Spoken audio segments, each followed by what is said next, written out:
Boa tarde, boa tarde, quem está aqui presente no auditório, quem está assistindo a gente remotamente, pelo YouTube. Eu agradeço muito a presença, primeiro de vocês que estão aqui nos ouvindo, e depois também do professor Fernando Carneiro, que muito gentilmente aceitou o nosso convite para vir falar sobre esse tema tão importante. Inicialmente, a ideia dessa aula aberta surgiu na turma, né, de saúde pública, que eu leciono uma disciplina de vigilância em saúde, e conversando com os alunos, explorando temas que eles gostariam de escutar mais e conhecer um pouco mais, veio muito forte a vigilância popular em saúde, a pesquisa de base comunitária, a participação social e temas que fazem interlocução tanto com a vigilância como com o território. Né? Então, eu fiquei muito feliz com o Fernando ter aceitado o nosso convite. A gente adoraria tê-lo presencial aqui com a gente, mas como não é possível, a tecnologia também possibilita esse tipo de encontro. Então, obrigado, Fernando. A ideia é que ele faça a sua fala e depois a gente abra para perguntas, tanto para quem está aqui no auditório quanto quem está assistindo de casa.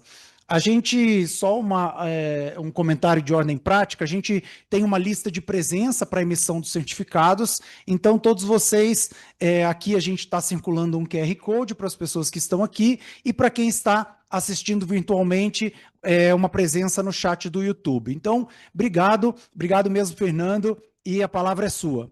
Primeiro, eu queria dar boa tarde para todos e todas, agradecer o convite do professor Rafael, um convite irrecusável, né? Porque é uma demanda da turma. Eu tive a oportunidade de, quando eu estava como professor da Universidade de Brasília, contribuir na organização na criação de dois cursos de graduação em saúde coletiva, do campus de Ceilândia e do campus do Darcy Ribeiro. E também, como eu sou além da Fiocruz, do GT de Saúde e Ambiente da Abrasco, eu tive aí na plenária histórica, na Assembleia Histórica da Abrasco, aí na Faculdade de Saúde Pública, que mudou o nome da Abrasco de Associação Brasileira de Pós-Graduação em Saúde Coletiva para Associação Brasileira de Saúde Coletiva.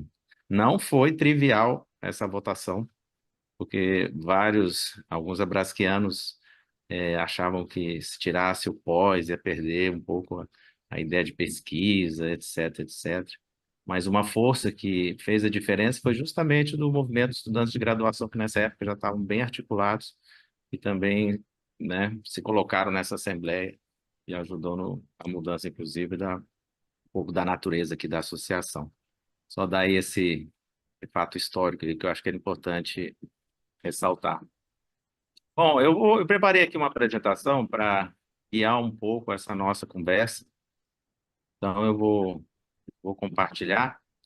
Então, eu vou apresentar um pouco a experiência que nós criamos há uns 3 anos atrás, de um participatório em saúde e ecologia de saberes, voltado para construir esse conceito, metodologias ligadas à vigilância popular, já problematizando, né, já as palavras, né? É muito comum na academia os observatórios, que é um pouco.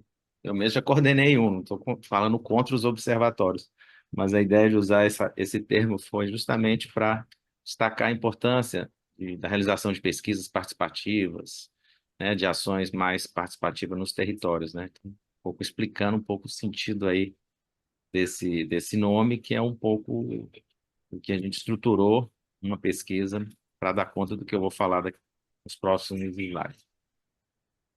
Então, a minha proposta é trabalhar quatro eixos nessa aula de hoje. Um primeiro eixo, como vocês estão na disciplina aí de vigilância, é trabalhar a ideia, o conceito de vigilância, seu sentido, né? Passando pela história, pela origem do conceito, e chegando até as bases teóricas e metodológicas para uma vigilância popular em saúde. E depois eu vou falar um pouco da experiência desse participatório que eu acabei de apresentar para vocês, né? A logo. Eu já começo com uma singela homenagem aqui ao Papa Francisco, que nos deixou há pouco tempo, porque a ideia é resgatar um pouco de como essa palavra vigilância se usa, e não é de hoje, ela tem um uso milenar, e inclusive inicialmente religioso. Então, nesse trecho dessa notícia aqui do Vaticano, né, se trata aí da relação do pastor, né, o pastor que vigia, que ele cuida não só de todas as ovelhas, mas de cada uma. Se uma ovelha se perde, ele vai atrás para nenhuma se perder. E o Papa Francisco fala que é o trabalho do bispo, do padre, né, que como pastor vigia. Isso é uma vocação, é uma vocação. Então, tem essa ideia da vigilância, esse conceito milenar, primeiramente associado a um cuidado. No Ceará, tem um termo popular que se chama pastorar. Então, no interior, a mãe fala assim, tá com alguém cozinha, né, fervendo leite na cozinha, ó, pastora esse leite, senão ele pode entornar. Pastora o menino, senão ele vai sair de casa. Ele é uma ideia também de vigiar e também muito utilizada pelas pessoas. Também nessa perspectiva, né? A perspectiva de um certo cuidado. Isso aqui já são algumas imagens de um guia de vigilância popular. Eu vou falar um pouquinho mais sobre ele depois. Mas também nós temos a ideia de vigilância, que é muito mais utilizada, né, no mundo, no campo aí da segurança pública, na punição, no controle. E essa foto aqui é a metáfora do panóptico. Se a gente for olhar a história aí da violência nas prisões do Michel Foucault, né, aquele famoso livro Vigiar e Punir, onde as pessoas eram punidas, corta um braço, roubou uma coisa, corta o outro, corta o dedo, corta a orelha. E aí eles viram que isso também não tinha muito futuro. Não, vamos organizar as prisões. Porque a pessoa comete o delito, vai para. E a ideia do panótico é a pessoa tá, é o total, é o extremo da vigilância. São células, vocês veem, cada, cada célula aí, ela é transparente, né? Você não tem como esconder nada desse olho, tipo um Big Brother que vê o tempo todo as pessoas, etc. Então, essa ideia de vigilância, ela surge também na humanidade, na perspectiva, né, também existe essa concepção de punição e controle. E aí começa a ter dissonância cognitiva, né? Porque essa é uma palavra, quando a gente usa vigilância na saúde, os sociólogos não gostam muito, né? Justamente por causa desse histórico aqui. Imagina outra palavra, controle social. Quem quer ser controlado, né? Como a gente está vendo aqui. Só que o termo controle social no Brasil, principalmente no contexto da saúde, ele é utilizado como sinônimo de participação social, de democracia, e foi absorvido, né, assumido, inclusive, pelos movimentos sociais populares. Então, tem algumas palavras que elas são um pouco dissonantes, né, conceitualmente, que muitas vezes não geram um conforto aí semântico, mas elas traduzem coisas interessantes, né? Então, o controle social, na verdade, ele, ele, ele é bem-vindo, né? Não é nessa perspectiva que está aqui. Agora, no capitalismo atual, a vigilância, ela hoje é muito maior do que a das cadeias, a das prisões, né? A gente está sendo vigiado nesse momento.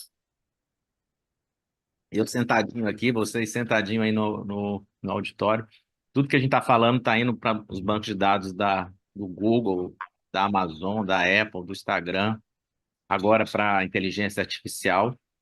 E por trás dessas tecnologias não são neutras, né? Todo mundo sabe o papel que elas tiveram, esses grandes grupos, essas big techs, na eleição do Trump, do próprio Bolsonaro, do caso Bexic na Inglaterra, né? O avanço da direita em mais de 30 países, né? Então, isso é também uma faceta do que nós estamos chamando das possibilidades, né, do conceito aí de vigilância. Mas se a gente agora começar aí na história, como é que nasce essa ideia de vigilância no campo da saúde? começa na Idade Média, né, com a situação das grandes epidemias, aqueles navios que chegavam, né, na Itália, em Veneza, um monte de gente doente, e aí gerava a epidemia de varíola, é, e isso obrigou a se criar medidas, e a principal conhecida é a de isolamento para quarentena, ou seja, o navio tinha que ficar 40 dias até poder ancorar no porto, né? Ou seja, se alguém tinha que morrer, morria antes, e até eles poderem chegar. Então, foi uma primeira medida, e tiveram várias estratégias, né, na Revolução Industrial, como a polícia médica na Alemanha, a medicina urbana na França, a própria medicina social na Inglaterra, que também foram facetas, não necessariamente militares, mas também, no caso da Inglaterra, né, tem o próprio texto do Marx e do Engels sobre a situação da classe trabalhadora na Inglaterra, são bons exemplos de um olhar, começando a ter um olhar social também para o processo de saúde e doença.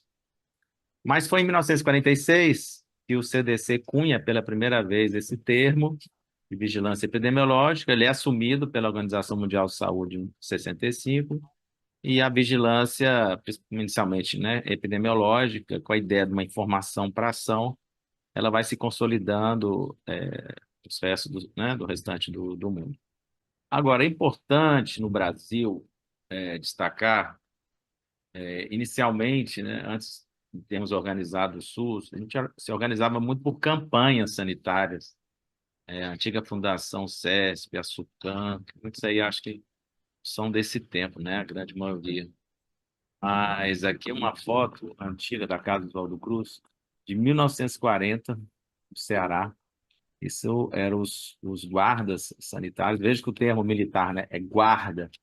Vejam que eles estão praticamente vestindo uma farda, inclusive com um capacete, né? Igual soldado. Eles realmente batiam com continência, tinha inspetores.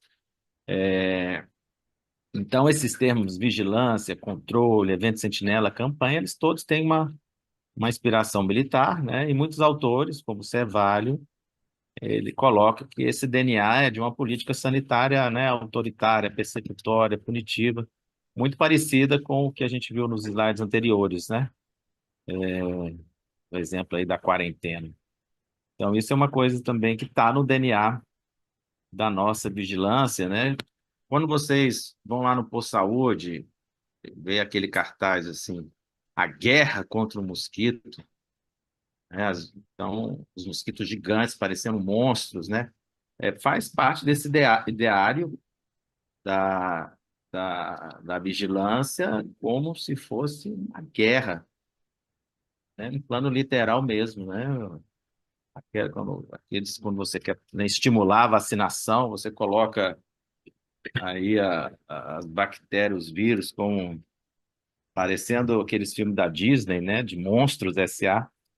Tem toda essa inspiração belicista, né? E esse é um tema que não é de hoje controverso, né? Tivemos todos na pandemia o, o negacionismo, e se a gente volta um pouco no tempo, nós tivemos aí uma guerra aí relacionada à revolta da vacina, né? Derrubaram bondes, queimaram casas. Vocês veem aí nessa charge aí do jornal, o Oswaldo Cruz, né? Lutando, inclusive com militares, né, que eram contra também esse processo de vacinação. E isso não é uma coisa trivial. Que ao mesmo tempo que era necessário uma ação, né, de proteção da saúde, também uma forma como se fazia essa ação ajudava também a desencadear uma reação. Tivemos também experiências interessantes com o Ebola na África, porque quando as pessoas morriam, lá na África, faziam cerimônias funerárias até de uma semana, né? De verdadeiras festas, que é uma tradição de muitas aldeias, muitas comunidades rurais. E isso era um problema, porque quando essa cerimônia era feita, espalhava ainda mais o vírus. Então, só se conseguiram controlar um pouco melhor o Ebola quando começaram a fazer coisas junto com as comunidades, discutindo com eles alternativas, estratégias para minimizar esse tipo de exposição. Então, essa questão da organização, da participação, da reação popular à ação de vigilância, ela percorre toda a nossa história. Vamos lá, então. Então, vamos dar um pulo. Eu não vou ter muito tempo, então já vou andar aqui 30 anos aí depois da implantação do SUS. Tem uma entrevista do Sérgio Arouca, um grande sanitarista, né, paulista, e depois foi presidente da Fiocruz, e teve papel central na oitava Conferência Nacional de Saúde. Numa entrevista ao Pasquim em 2002, tem mais de 20 anos, ele fazia uma crítica ainda que o núcleo ainda do SUS ainda estava curativista e hospitalocêntrico. Então, esse é um desafio, acho, para todos nós que estão aqui hoje, como construir o SUS noutra perspectiva, né? E realmente que promova a saúde, que chega até os territórios, né? Mas voltando, então, a política de vigilância e saúde, ela só foi publicada em 2018, 30 anos depois da implantação do SUS. Isso mostra, talvez foi uma das últimas conferências temáticas.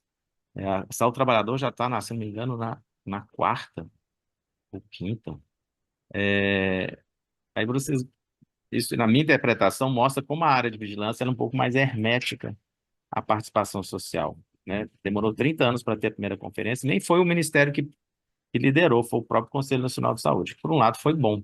Foi no momento que, pós-golpe, onde não era estimulado, né, as conferências, então isso foi possível, né, acontecer graças a essa ação aí do Conselho Nacional de Saúde. Agora, o que eu queria destacar, os eixos dessa política, é que ela tem um eixo aqui, são 5 eixos, o quinto eixo é a participação da comunidade na política de vigilância em saúde, que é justamente esse eixo aqui, ó, o estímulo, participação da comunidade. Como que se dá isso, ó? Então, nós temos aqui, ó, acolhimento e resposta às demandas dos representantes da comunidade e controle social, articulação com entidades, instituições, organizações não governamentais, associações, cooperativas e demais representações das comunidades.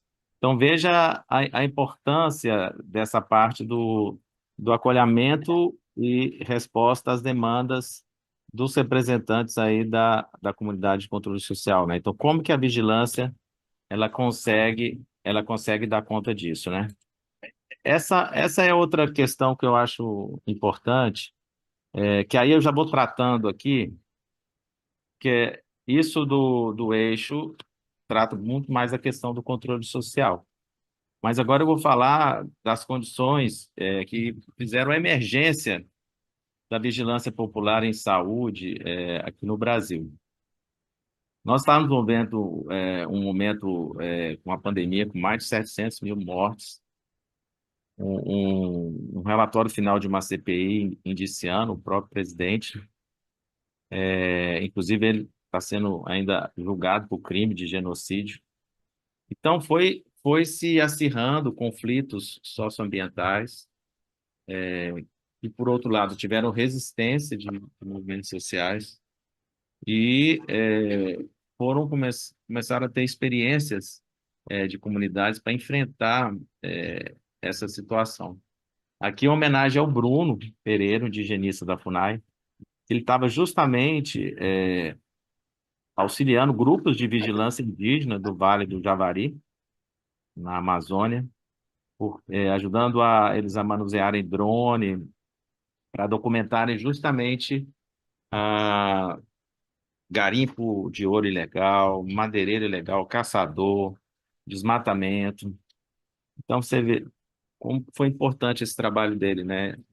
Ele era uma pessoa muito perigosa aí para os interesses, para esses, né? Esses interesses quase que criminosos em relação à Amazônia, e ele teve que pagar com a vida. Fazer essa homenagem a ele, porque não está sendo em vão. E por isso que realmente ele era um cara perigoso, porque ele estava ajudando de forma muito o movimento indígena a essa vigilância mais sistemática. Mas não só ocorreu só na vigilância indígena. Os pescadores fizeram observatórios acadêmicos populares no Brasil inteiro, com apoio da Federal da Bahia. A CONAC lançou um site, inclusive vocês podem achar aí, Quilombo Sem Covid. A PIB dos indígenas, Emergência Indígena. O MST formulou a experiência de agentes populares de saúde no campo. E assim vai, os outros movimentos foram criando experiências próprias. A própria CPT fez um levantamento, depois eu vou falar aqui, que está no nosso site do participatório. Experiências de barreiras sanitárias populares, todas as regiões do Brasil. Então, isso foi um movimento de baixo para cima, não foi um movimento acadêmico. Isso é uma coisa importante para destacar aqui, esse movimento, frente a um governo genocida, negacionista, omisso, as comunidades tiveram que, inclusive tem uma experiência foi muito falada também em São Paulo, numa favela, que agora eu não estou lembrando o nome dela, mas depois aí vocês vão saber qual que é. Não é Heliópolis, não, acho que é outra, que foi muito importante também. Bom, no nosso guia, o restante da pesquisa que eu vou falar, a gente tentou construir uma linha do tempo ainda muito resumida, mas mais para ter uma ideia desse DNA da vigilância popular, na nossa visão. E ele se inspira aí, se a gente começar aqui, em nome aí até em homenagem ao processo da Conferência Nacional do Saúde do Trabalhador, o modelo operário italiano, representado pelo Odoni, um grande pensador italiano. Essa figura aqui é de um mineiro com um canarinho. Nas minas de carvão na Europa, há séculos atrás, os mineiros levavam o canarinho para a mina. Se o canarinho começasse a ficar meio diferente, parasse de cantar, e etc., e desmaiasse, era um sinal que eles tinham que evacuar a mina. O canarinho é muito sensível aos gases tóxicos da mina. Então, era uma espécie já de uma ação de vigilância popular, de monitoramento participativo, né? E o modelo operário italiano parte dessa premissa, ou seja, quem é a melhor pessoa para identificar o risco no seu trabalho? É o trabalhador que está lá 24 horas, não, 40 horas semanais, seu espaço de trabalho. Claro, com um diálogo com os técnicos de segurança do trabalho, mas digamos que ele tem uma visão privilegiada porque ele está lá o tempo todo. E daí surge a ideia dos mapas de risco ambiental, que inclusive está consolidado na legislação trabalhista, as fábricas têm que ter, etc. E tem que ser um processo participativo. Depois, no final dos anos 80, a ideia de epidemiologia popular tem a ver também com racismo ambiental.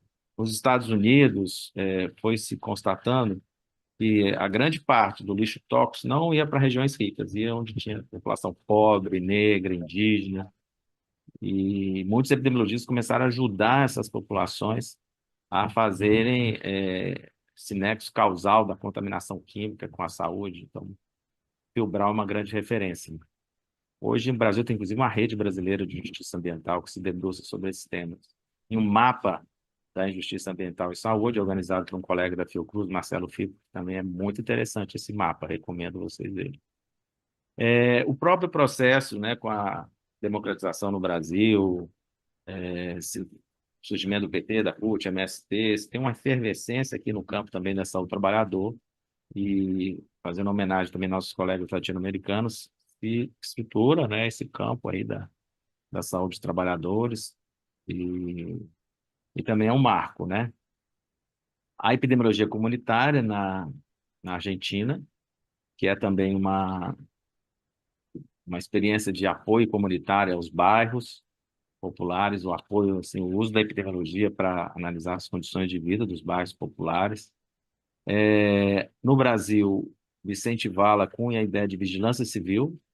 Esse termo não pegou muito para os movimentos populares, mas já era um pouco uma ideia de inspiração freiriana dessa vigilância mais emancipatória, né? Aí vocês viram a diferença, né? Que mesmo sendo às vezes uma coisa acadêmica, não necessariamente os movimentos abraçam. Agora, a vigilância popular realmente foi um termo que foi abraçado pelos movimentos. Eu que trabalho com saúde das populações do campo, floresta e águas, também esse é um conceito popular. Academicamente é saúde rural, mas A gente foi construindo também esse conjunto de conceitos junto com os próprios movimentos, né, que não se enxergavam na categoria rural, né? O pescador não se via nessa caixinha acadêmica, nem o quilombola, nem o camponês. O camarada Jaime Brey teve com a gente no final do ano. Ele cunhou todo esse campo aí de epidemiologia crítica. Vou falar mais sobre ele, mas é uma inspiração. A, a vigilância popular da saúde e ambiente, que várias pessoas também têm utilizado esse termo. Nós também somos. Nosso participatório foi criado em 2021.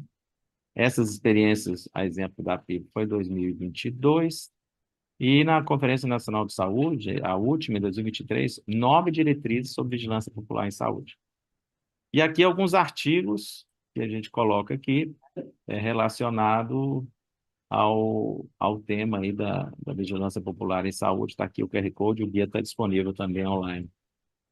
Então, quais os princípios que, a partir da experiência que temos desenvolvido aqui, no Ceará, são fundamentais, ao nosso ver, para essa ideia de vigilância popular em saúde? Educação popular é uma grande referência. Aqui o Paulo Freire, que não me deixa aqui mentir.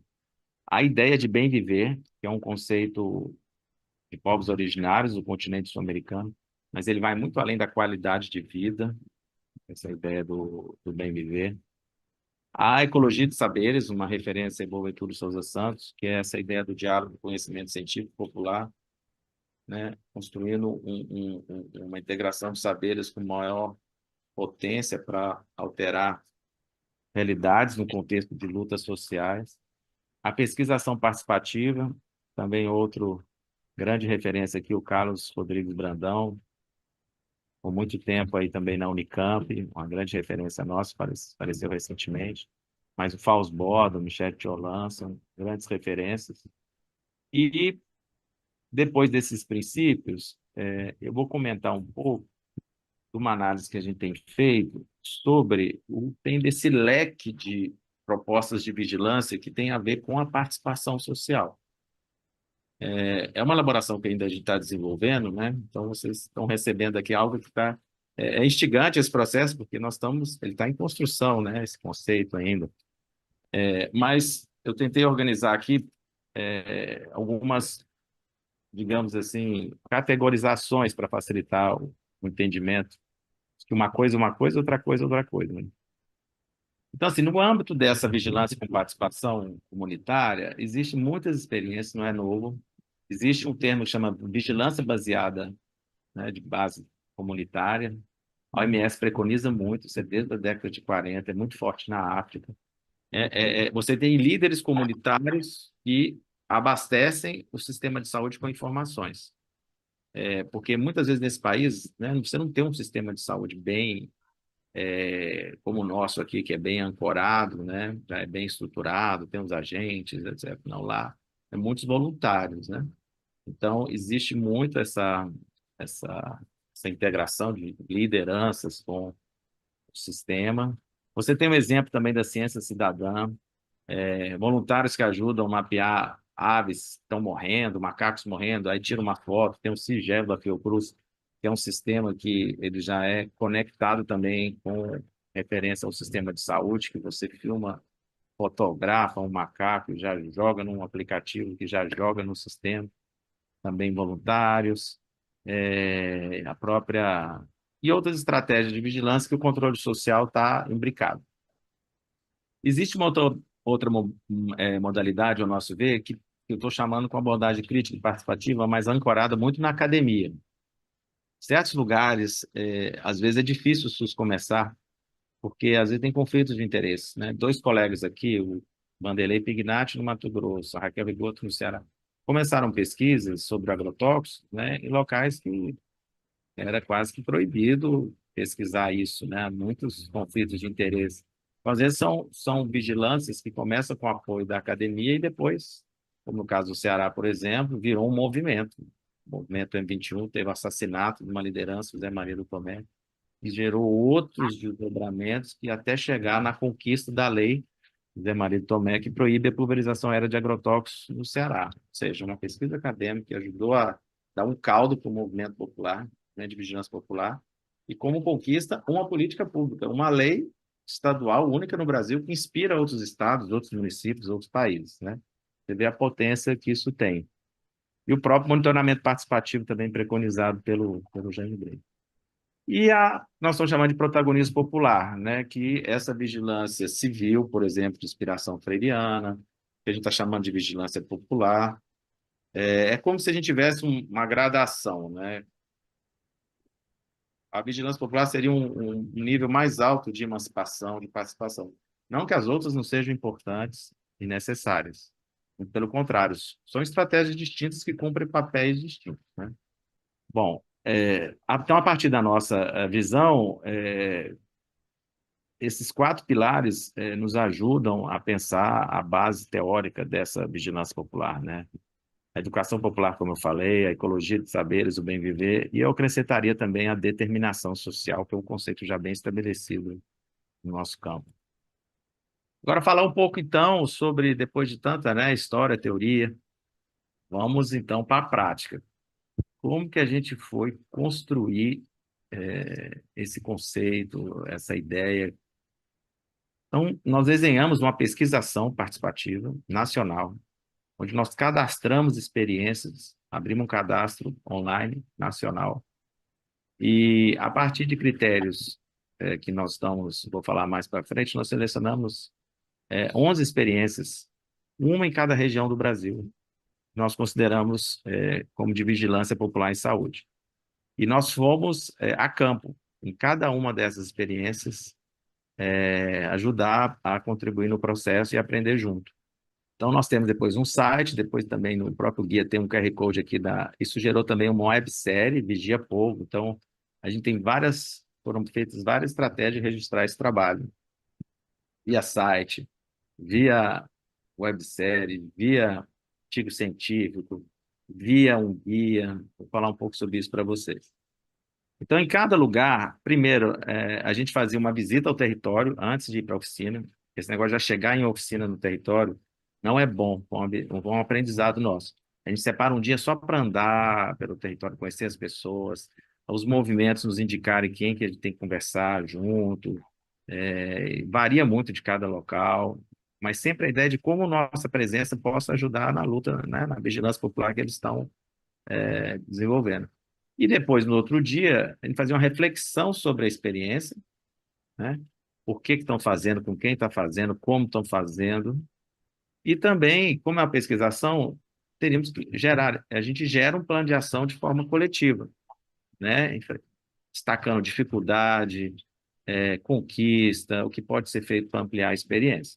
Aqui é um software qualitativo chamado Eramotec, e todas essas respostas desses 11 territórios, a gente colocou um software de análise qualitativa para destacar aqui quais são as palavras geradoras, as palavras-chave mais importantes, quando eles analisam as experiências e pensam em ação.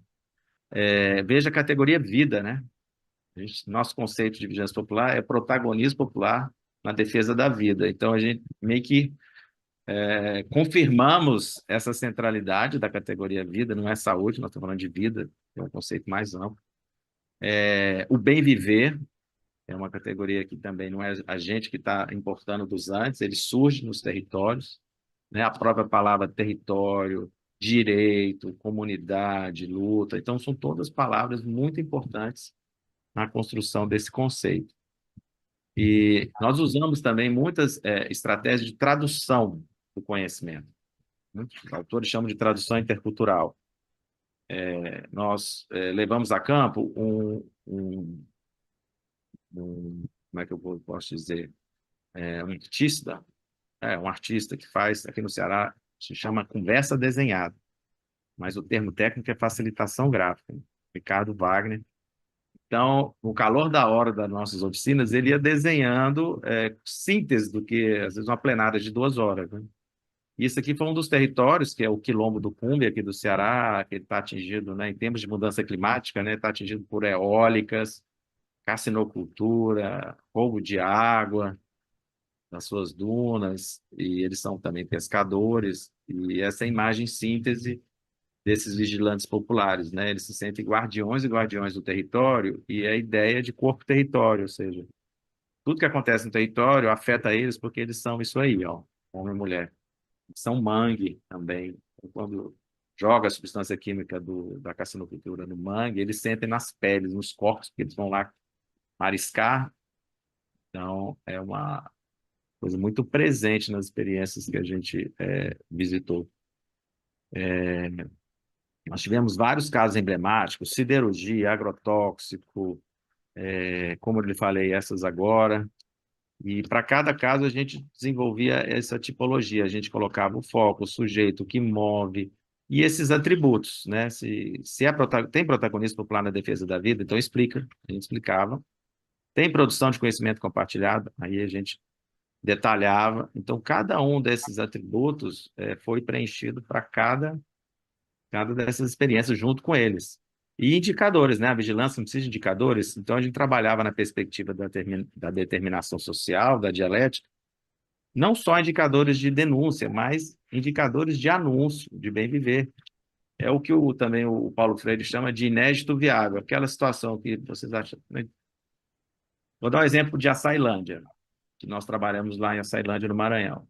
Uma comunidade do lado de uma siderúrgica, certo? Açailândia. O que acontece?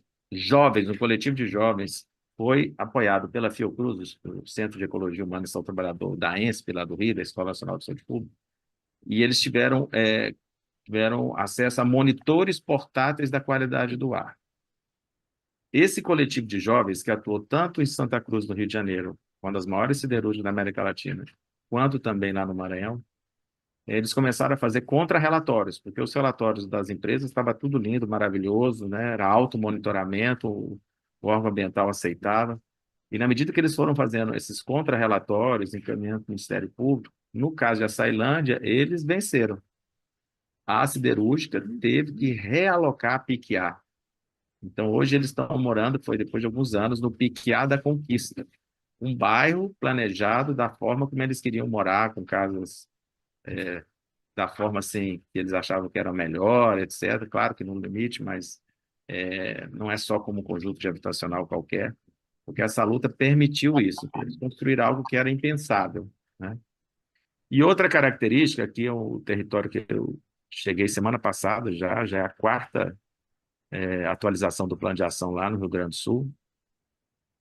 Além das conversas desenhadas e das fotos que se a gente for utilizando no guia, a gente vai fazendo um cordel síntese, né, que é uma poesia síntese da experiência. Então, esse nosso guia, ele foi construído ao longo dessa pesquisa com várias linguagens, né, para tornar ele realmente um guia atrativo, crítico, com densidade. Então, era a conversa desenhada, é a foto, é a poesia, é resultados analíticos, né? E, então, por exemplo, o que move os sujeitos em Nova Santa Rita, no Rio Grande do Sul, um assentamento do MST, é a defesa de um modo de vida articulado ao bem viver e a busca por justiça ambiental. No guia, nós temos respostas, né, foram obtidas para cada um desses territórios, tudo validado com os pesquisadores populares locais. Aí nós fomos produzindo algumas sínteses. Então, a partir dessa nossa experiência, né, inclusive tem um artigo do Marcelo Firmo que lança essa pergunta: a vigilância pode ser emancipatória? A gente fizemos aqui esse esqueminha, onde você tem a vigilância popular, a vigilância participativa e essa vigilância crítica, como eu havia falado. Quando a interseção dessas três, a gente tem uma vigilância mais potencializada. Então, assim, uma vigilância que dialoga com o controle social, que dialoga com a academia, faz o diálogo de saberes. A gente verificou que os locais onde tem isso é muito mais potente, né, as ações. Mas não que isoladamente elas também não sejam importantes. Isso depende de cada realidade. E nós chegamos a esses atributos. E acho que, de certa forma, eu não vou usar o termo validar, mas ele está em consonância com o que que nós observamos no campo e na literatura, né? Já temos artigos de revisão integrativa, revisão de escopo, então fizemos estado da arte, já publicamos sobre isso na Ciência da Saúde Coletiva, e já tem alguns artigos saindo dos territórios e, e a partir dessas pesquisas de campo. Então, uma experiência de vigilância popular nesse conceito que nós estamos construindo, ela parte do protagonismo popular na luta pela vida, é central essa ideia, mas como é vigilância, tem que produzir dado. E muitas vezes os dados, a maior parte, monitoramento participativo, com tecnologia acessível, não necessariamente tecnologia social, pode ser tecnologia acessível, tipo um drone, hoje em dia é muito mais acessível, um celular, que antes isso não tinha muita acessibilidade, né, a todos esses recursos. Essa articulação com o SUS Academia é muito desejável, na perspectiva de se produzir conhecimento compartilhado, a comunicação é estratégica, e uma coisa muito importante, aí, o sentido dessa luta para os movimentos não é ocupar o lugar do Estado, fazer a vigilância do Estado, muito pelo contrário, é que o Estado cumpra seu papel de garantir o direito à saúde, que é dever do Estado. Então, essa vigilância muitas vezes cutuca o Estado para fazer o que ele não está fazendo, que ele está adormecido, ou que ele está impedido. Então, também ela tem muito esse papel. Recentemente, esse livro foi lançado no Brasil, tive o privilégio de ter ajudado aí na reta final da publicação dele. Ele se esgotou no Congresso de Epidemiologia, mas revisitando aqui a determinação social, ó, isso é a dissertação do Bray de 1976. Ele já trabalhava com uma ideia que nós trabalhamos aqui na análise do campo, né? Que você tem até o nível individual, onde se dá a doença, mas você tem estilos de vida, né? Muitas vezes que, vamos supor, ah, eu estou aqui alcoólatra, sou alcoólatra, eu gosto de beber álcool. Mas por que? Eu tenho no meu entorno uma situação de pobreza, violência, porque nós temos uma sociedade que incentiva, inclusive, o uso do álcool, etc. Você começa a discutir aqui uma situação de saúde, né, uma cirrose, e você chega até um modelo de sociedade. E você tem processos destrutivos, mas também você tem processos protetores. Por isso que essa dialética, né? Você tem, desde o nível individual até o nível mais da sociedade geral, você tem processos destrutivos e protetores.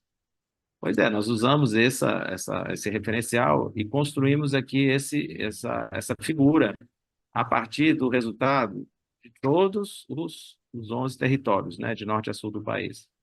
Então, você tem aqui o nível individual, que está essa mulher, nível do indivíduo.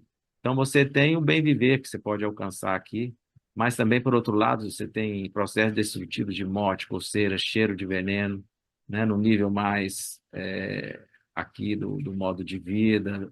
Mas você tem quintais produtivos, que é uma grande potência nesses territórios, a própria organização. Mas você tem um nível maior, a questão da morte no território de abelhas, água contaminada. A morte de abelhas é um importante indicador, não é para estar morrendo abelha em áreas agroecológicas. É uma coisa acontecendo errado. O cheiro da água não pode ter cheiro de veneno. Esse é um indicador que tem que ser valorizado. Que a água tem que ter insípida, tem que ser insípida. Se ela está cheirando veneno, já não pode ser tomada, já tem que ser lacrado o poço. Então, esses indicadores também, eles têm que ser valorizados, porque eles já permitem uma ação imediata e eles são factuais, né? E muitas vezes, tem que mandar para o laboratório, o resultado só vai sair 6 meses, porque o laboratório quebrou o aparelho, etc. Aí tem que pensar numa vigilância que dê condições de tomada de decisões efetivas a partir de percepções, como eu acabei de dizer, ó, a abelha morreu, a água está intragável. Então, mas isso não é coisa dada, tá? Isso é algo que tem que construir esse caminho junto com ainda no campo aí da justiça, do direito e etc. Nessas pesquisas, temos trabalhado com várias técnicas, né, do mapeamento participativo, photovoice, que é você usar agora o celular para tirar foto, discutir as fotos, selecionar, esse monitoramento participativo que eu já falei, as técnicas das oficinas, tudo é o como, é muito importante, né? A gente não só teorizar, mas como que nós vamos fazer isso aqui. E nós chegamos a esse guia, que eu já mostrei algumas partes para vocês, recomendo vocês acessarem, são mais de 100 autores, ou seja, os protagonistas das experiências são autores também, não é só os acadêmicos que fizeram a sistematização. Essa toda a questão da tradução que eu já falei, e Aqui está o canal Vigia Povo no YouTube, recomendo aí para vocês acessarem. Ele hoje já conta com a primeira e segunda temporada. Então, o caso do Guardiões do Território é o Quilombo do Cumbe, que eu já havia falado. Onde Caminha o Grande Espírito é uma aldeia anacé indígena, que impactada pelo polo industrial do Pecém, aqui no Ceará. Povo Cuidando de Povo, a experiência do Agente Popular de Saúde no campo da MST no Ceará, em Miraíma. Maré Mãe, experiência das pescadoras na Foz do Rio, o único rio perene aqui do Ceará, o Rio Jaguaribe. E a Chapada do Povo, a história do Apodi, da luta contra os agrotóxicos. Os próximos episódios é o de Nova Santa Rita, no Rio Grande do Sul, também agrotóxico, a Sailândia, que é agrotóxico no Pantanal, e também a Sailândia. E recentemente no Maranhão já foram identificados mais de 100 casos de deriva de pulverização aérea por drones, que é um território que a gente estava trabalhando. E para atualizar vocês, já para a reta final, nós estamos agora com uma nova pesquisa, né? Nós tivemos uma primeira que gerou o participatório, o guia, outra em parceria com a Abrasco, que a gente focou em agrotóxicos. Agora nós estamos com essa nova fase, trabalhando vigilância popular e mudança climática. E essa pesquisa, ela tem o apoio da Organização Mundial da Saúde. A gente tem como meta produzir um guia de vigilância popular agora, só que ele vai ter um caráter internacional. A ideia é que ele sirva para outros países também. Então, o nosso desafio agora aumentou muito, porque ele vai ter que buscar ter uma linguagem universal e ser útil, né, para os territórios, para os países. E não é uma coisa trivial esse desafio, temos que terminar tudo esse ano e estamos correndo aqui com esse projeto. Nós já fizemos um workshop nacional sobre esse tema, reunindo grandes especialistas no Brasil, alguns no exterior. A gente está envolvendo muito o Ministério da Saúde, todas as diretorias que têm a ver com a vigilância, então, Departamento de Análise Epidemiológica, Departamento de Saúde, Ambiente de Trabalho e Vigilância, que agora tem uma área de clima, Departamento de Emergência de Saúde Pública, a Secretaria Executiva, que esse projeto, nos objetivos, é deixar um legado para o SUS. A pesquisa passa, mas que fica, né? Então, como que a gente também, num projeto desse, ajuda a fortalecer o SUS, então é só fazendo junto, né? Os técnicos do Ministério também estão indo a campo conosco agora, que é uma situação que nós estamos trabalhando agora. Nós estamos comparando agora só dois territórios, extrema seca com extrema inundação. Então, o sertão do Ceará, uma aldeia indígena, e o Rio Grande do Sul, que 80% do município ficou debaixo d'água. Então, nós estamos trabalhando com esses dois territórios.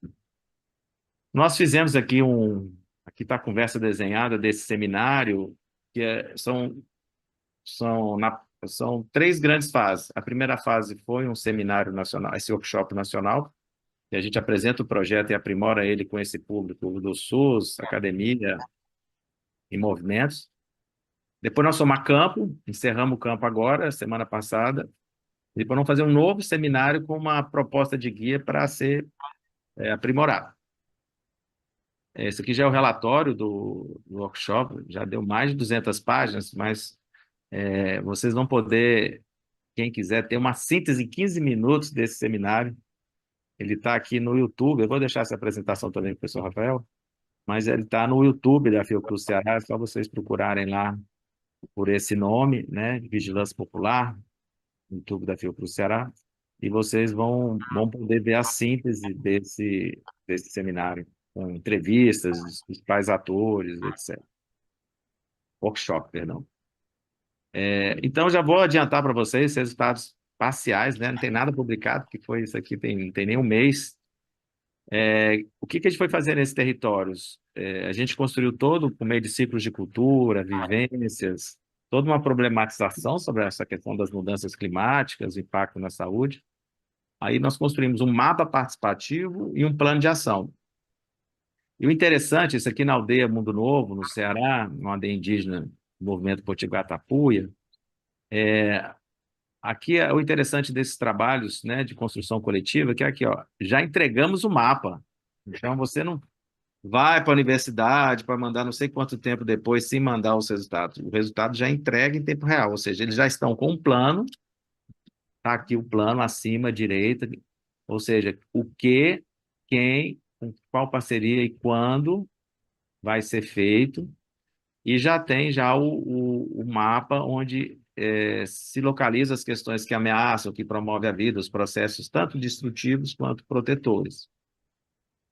Nesse caso específico aqui, é uma situação muito difícil, porque no Mundo Novo se gasta R$ 1 milhão por mês só de carro-pipa nessa região de Monsenhor Tabosa. Você fura poço, não acha água. Se acha água, tem a salobra. Então, é uma situação difícil que só vai piorar. E por isso que a gente está discutindo essas, né? Aqui está tendo um exemplo de reserva subterrânea de água, alternativas, porque a situação vai piorar. E aqui um pouco um exemplo do plano de ação para essas emergências climáticas severas, né? Então, quem que eles têm que envolver, que prazo, etc. Aqui agora já foi o outro extremo, que foi Nova Santa Rita, deu uma desconfiguradazinha aqui, mas para ter uma oficina dessa, gente, tem várias reuniões virtuais, né? E para não dizer que a gente não envolveu o Ministério, estou aqui técnicos aqui do Ministério da Saúde, junto com lideranças comunitárias, aqui está a Teca Potiguara, liderança indígena do Mundo Novo, a gente considera como uma vigilante popular, uma pesquisadora popular. Então, no meio da... É interessante, quando começa essa reunião, tem uns 20 dias, o maior calor em Nova Santa Rita. Depois de 1 hora, uma tempestade, ventos de 150 quilômetros por hora, cai a internet e a gente não consegue continuar a reunião com os pesquisadores populares do local. Pra vocês terem uma ideia de como que a coisa funciona. Mas nós conseguimos chegar lá, estão aqui as fotos fresquinhas de semana passada. Esse assentamento aqui, ele é um dos maiores produtores de arroz orgânico da América Latina, daquele complexo ali do MST. Ele foi atingido por uma deriva de pulverização aérea de agrotóxicos e afetou principalmente essas hortas, né, maravilhosas, que vocês estão vendo na foto de uma aqui. E depois sofreu ainda com as enchentes, né? Além da deriva de agrotóxicos, aqui tudo ficou submerso, né? Sem, praticamente até hoje não receberam indenização. E o nosso processo de oficina ajudou a acelerar a instalação aqui pelos Amigos da Terra, que é um parceiro deles, de uma estação meteorológica comunitária.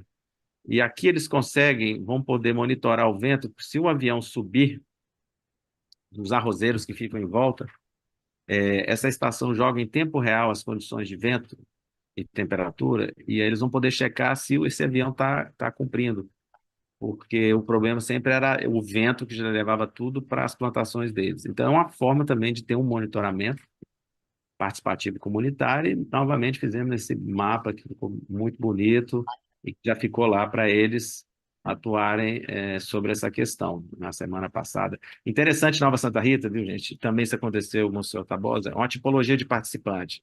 Aqui a gente está conseguindo ver os 3 níveis do SUS: município, estado, nível federal, as áreas de vigilância, agente comunitário de saúde. Caso de Nova Santa Rita, como a prefeitura que tem um apoio aí, ali é uma unidade de saúde da família rural, dentro do assentamento, conseguimos reunir com o secretário de saúde, com o prefeito, até tribuna na Câmara. São os pesquisadores populares, no caso aqui a Graciela, lá de Nova Santa Rita, que vão montando esse roteiro antes das oficinas, para fortalecer toda essa articulação aí institucional também, né? E e finalizando, tivemos momentos muito emblemáticos, né? A entrega do guia Vigia Povo para a nossa ministra da Saúde. Tivemos um seminário nacional ano passado sobre esse tema, além de um curso internacional com o Jaime Breio. Está tudo no YouTube, da Fiocruz Ceará. Podemos lançar esse guia também no Conselho Deliberativo da Fiocruz. Recebemos aqui uma premiação no Festival Internacional de Cinema Agroecológico do Vigia Povo. E é isso. Esses 3 atores sempre têm nos acompanhado.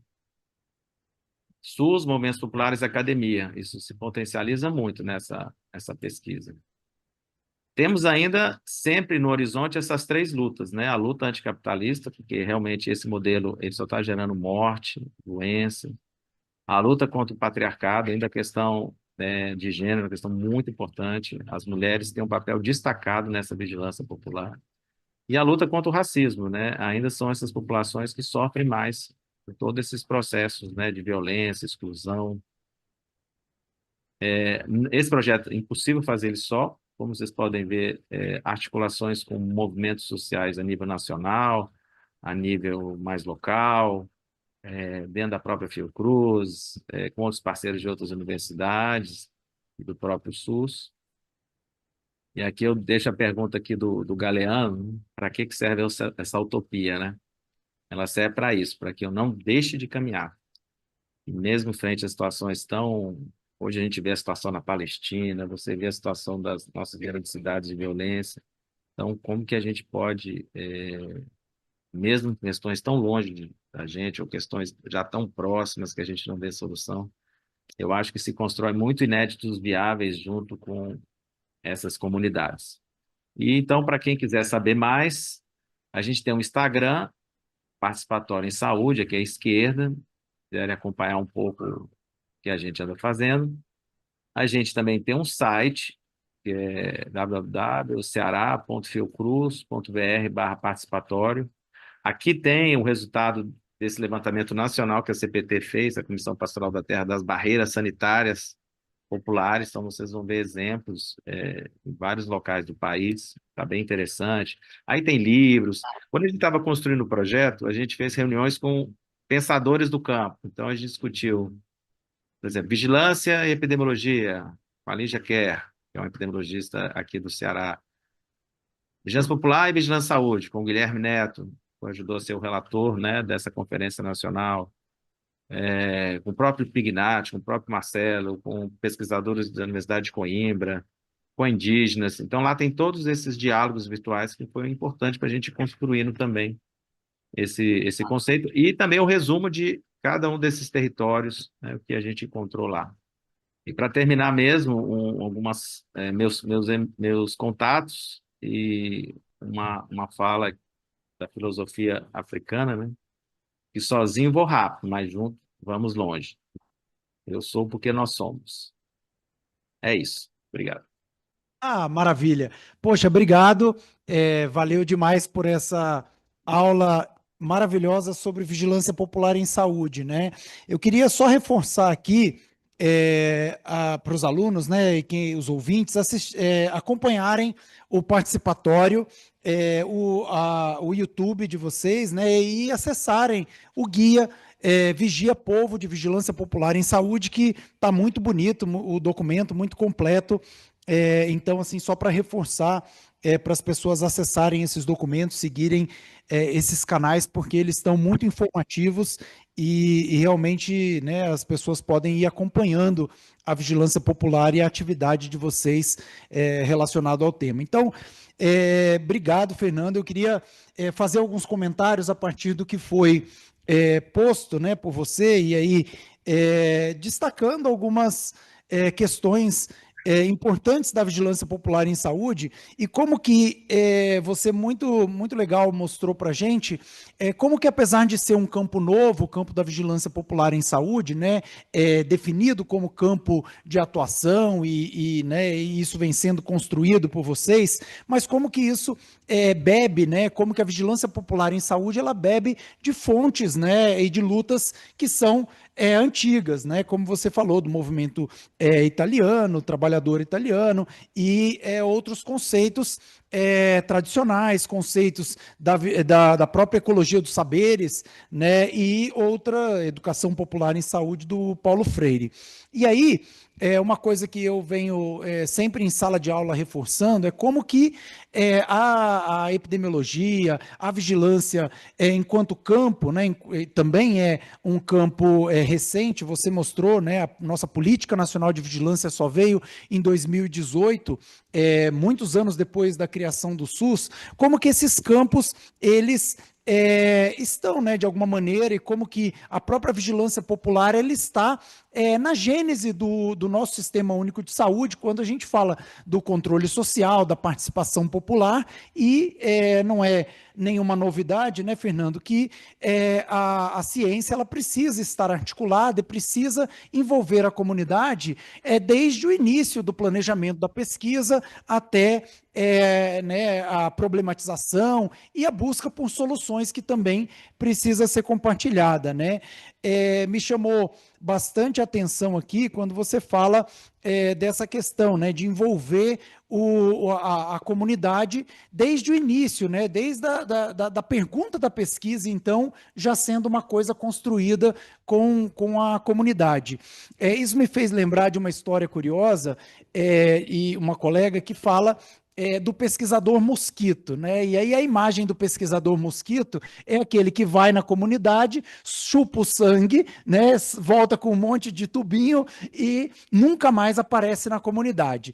E aí uma outra coisa, né, a partir dessa brincadeira do pesquisador mosquito, uma coisa que tem me incomodado cada vez mais é a ideia da entrega dos resultados, né? Como se isso fosse né, a cereja do bolo da pesquisa científica, a entrega do resultado. Mas isso é uma questão, é um compromisso ético, na minha opinião, o mínimo que um pesquisador que vai numa comunidade e faz uma pesquisa, né, o mínimo que ele deve fazer, né, é um princípio ético, é ir e comunicar os resultados. Mas que uma provocação que eu faço é a importância de que nós especialmente aqui, né, na Faculdade de Saúde Pública, que a gente tenha pesquisas que sejam ancoradas nas necessidades, nos interesses da comunidade e que o nosso impacto nas comunidades não se limite a entregar os resultados, comunicar os resultados das pesquisas. Então,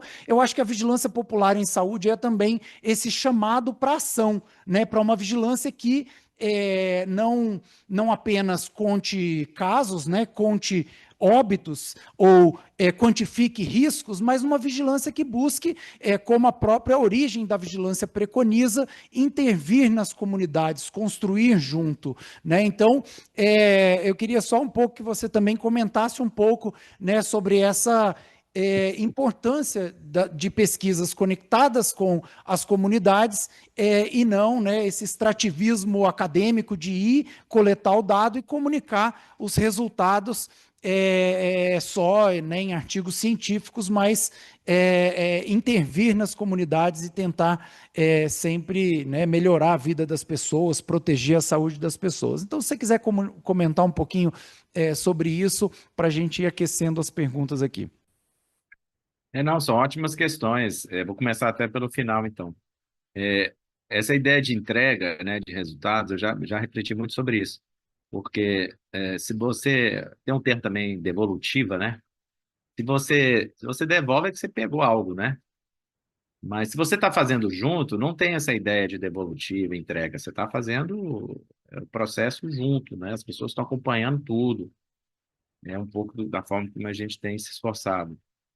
Mas como a maioria, a grande maioria, infelizmente, do mundo acadêmico, né, assim, 80, 90% está nessa categoria mosquito, posso deixar, acho que não tem como eu não falar isso, porque você vai em qualquer comunidade hoje, você fala que vai fazer uma pesquisa, você quase leva pedrada, porque a ideia de pesquisa para qualquer comunidade é daquela pessoa que chega, faz um montão de perguntas e as pessoas não sabem nem o resultado. Infelizmente, o que deveria ser a exceção é a regra. Então, como isso é tão sério, mesmo fazendo junto, a gente continua usando também um pouco, e usando, não é só o termo de devolutiva, entrega, né? Porque para justamente desconstruir isso, né? Essa ideia de uma figura aqui mitológica, o chupa-cabra, né? Que eu acho que é um ser que também ataca as cabrinhas no sertão, chupa o sangue, o bicho morre, né? A gente romper com essa ideia de ciência, né? Então, acho que isso é muito importante, mas a gente tem utilizado recentemente no Abril Indígena, depois de 2, né, quase 3 anos, eu voltei na aldeia indígena, que a gente faz por guia, para trazer o troféu lá do cinema ecológico, entregar o guia. Então, é um momento de celebração também, né? Esse momento de volta. Esses resultados dão força para a luta deles, né? Então, assim, você criar esse momento de devolutiva, ele também tem potência, né? Tem muita potência. Por mais que possa parecer contraditório, a experiência que eu tenho tido é que nós estamos fazendo junto, agora nós estamos reforçando essa ideia de entrega em tempo real, ou seja, terminou a oficina, vamos tirar até a foto, tá aqui, ó, o mapa já está aqui, entendeu? Então é tempo real mesmo, porque isso é uma forma de até de provocar, né, quem está aí na zona de conforto, etc., mostrando que é possível a gente trabalhar nessa perspectiva, né, dessa entrega essa entrega imediata, né, para romper com essa ideia do pesquisador mosquito. E sobre essa relação com o SUS, é realmente um esforço muito grande que a gente tem tido, porque você tem os instrumentos, né, de controle social, que é um grande desafio, porque tudo que já está consolidado corre risco também de se burocratizar, né? Então, a vigilância popular ela emerge, né?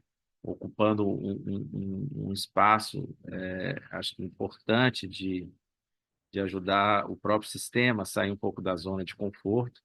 O próprio Ministério da Saúde está estruturando um GT de vigilância popular para ele entender o que é isso e como que ele pode ajudar. Institucionalizar não é trivial isso, mas já tem mais de 10 anos a Política Nacional de Educação Popular. Então, a gente pode olhar a educação popular em saúde, o caminho que foi feito para a gente tirar lições, de não no sentido de, agora vai virar mais uma vigilância, a quinta, vai ficar chapa branca. Não, como que a gente pensa que o próprio Estado, no seu dever de fortalecer o direito à saúde, pode apoiar as iniciativas, né, populares.